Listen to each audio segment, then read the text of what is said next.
অনেকদিন ধরেই আমাদের রেকমেন্ড করা হয়েছিল এই ক্যাফেটাতে যাওয়ার জন্য, আর যেমন শোনা তেমনি কাজ।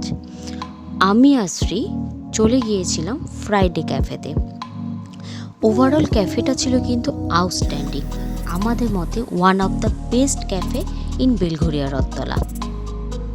ক্যাফেটার অ্যাম্বিয়েন্সটা ছিল কিন্তু অসাধারণ, আর ডেকোরেশনটা ছিল কিন্তু বেশ আই ক্যাচিং।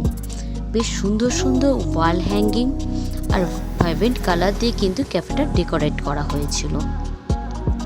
আর সিটিং অ্যারেঞ্জমেন্টটাও ছিল কিন্তু বেশ ডিফারেন্ট, আমার বেশ ভালো লেগেছে।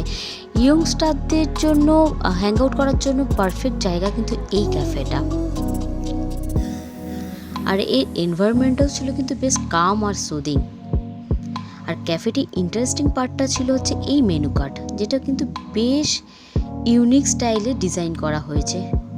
বেশ সুন্দর সুন্দর কোটেশনও দেওয়া হয়েছে। মেনু কার্ডটা বুঝতে বুঝতেই আমাদের বেশ খানিকটা টাইম চলে গিয়েছিল।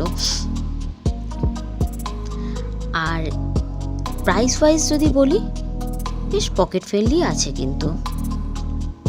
আমরা ট্রাই করেছিলাম ইওপি পাস্তা আর কোল্ড কফি, যেটা টেস্ট, কোয়ালিটি, কোয়ান্টিটি ওয়াইজ কিন্তু ছিল বেশ ভালো, আমাদের বেশ ভালো লেগেছে। আর এখানকার পিৎজাটাও কিন্তু আমাদের রেকমেন্ড করা হয়েছিল, যেটা আমরা এখানে ট্রাই করিনি। আর তার জন্যে আমরা এই ক্যাফের আরও যে দুটো ব্রাঞ্চ আছে, যেটা বিরাটি মোড় আর ডানলপে, সেই দুটো ব্রাঞ্চে আমরা যাব, ট্রাই করব। তারও ভিডিও কিন্তু খুব শিগগিরই আমাদের চ্যানেলে আসতে চলেছে। এখানে বেশ কিছু বইয়েরও স্টক ছিল, যেগুলো কিন্তু চাইলেই আপনারা স্টাডি করতেই পারেন। আর এখানে ওয়াইফাই ফ্রি আছে, আর এখানে একটা কোওয়ার্কিং কালচারও আছে।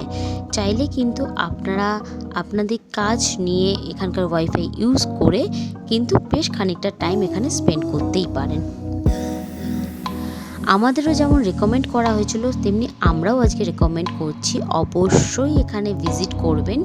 আর কেমন লাগলো আমাদেরকে জানাতে কিন্তু ভুলবেন না।